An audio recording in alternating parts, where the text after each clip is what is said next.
So what's up, everybody? We're going to be talking about voice acting and what do you need to get started.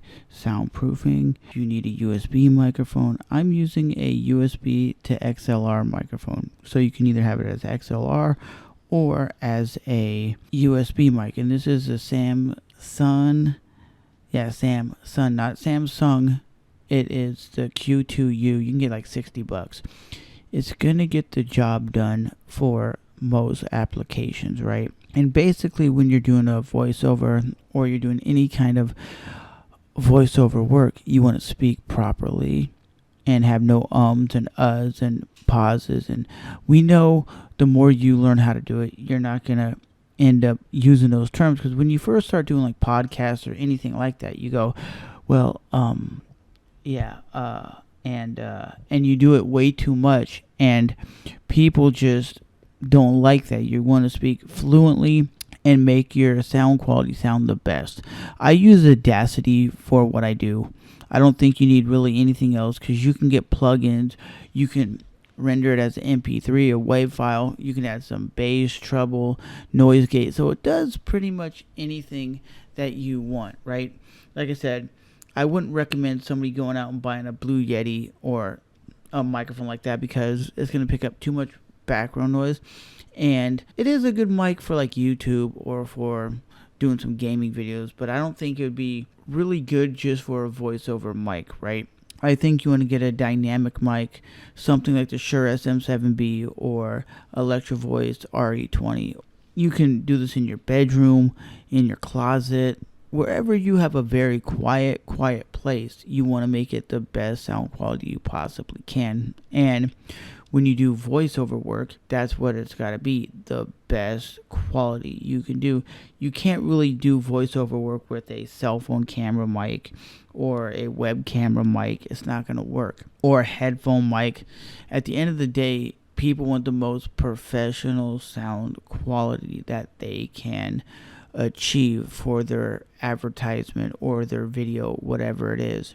So again, try to speak clearly, try to have the best sound quality, and try to not have any pauses, ums, or little stops, because it's not going to sound great. But overall, there's multiple ways to do it. You can search online for voiceover work. They're going to want a demo reel, which basically is going to be like your resume, basically explaining to the job, this is what I'm capable of doing, and this is what you either like or you don't like. Just like when you go to a job interview, it says, I worked warehouse for 15 years. I've been a carpenter for 5. Whatever it is, it's going to tell those clients, just like if you're a photographer, this is the work that I've done. This is what I'm capable of doing. You either like it or you don't. Because a lot of people don't realize you can do voiceover work for a little podcast, a little intro. You can do commercial work. You can do movies. Because if you really think about it, there's the same movie guy that talks about movies coming out this summer. And it talks about like, this summer, Black Panther will be in theaters June 25th, 2022. And it's always the same guy. Every time you recognize that voice, because he's good at what he does. Just like Bruce Buffer is very good at what he does in the UFC when he's commentating. And when he does his podcast, he has a very radio-friendly voice. Some people, like I would say, are not good for voiceover work. They might be good at podcasting. Some people aren't good at YouTube videos, but they're good at Instagram videos. Some people are good at long-form content like a podcast, but not a vlog video. Some people are good just on a mic, and they're not good in front of the camera. So find out what you're really good at and go for it. But overall, like I said, I just use the free software Audacity to do the work, and it sounds good. I think it's great. But overall, you want to make the background noise non-existent. You don't want tapping and background noise and fans and other things going. You just want your perfect sound, and that's it. So if this helps you guys out, like I said, I just use I use a Samsung Q2U.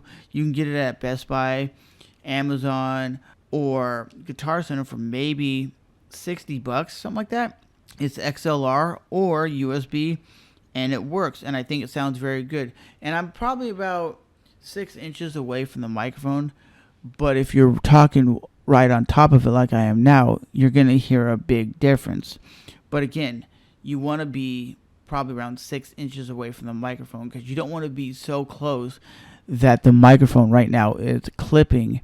It might have a more bassier tone or more richer sound the closer you get, but they always say around 6 inches is the ideal spot for a microphone. With that being said, guys, we will talk to you guys in the next one. Let me know what you guys think, and I'll see you guys soon. Thanks for listening. Bye-bye.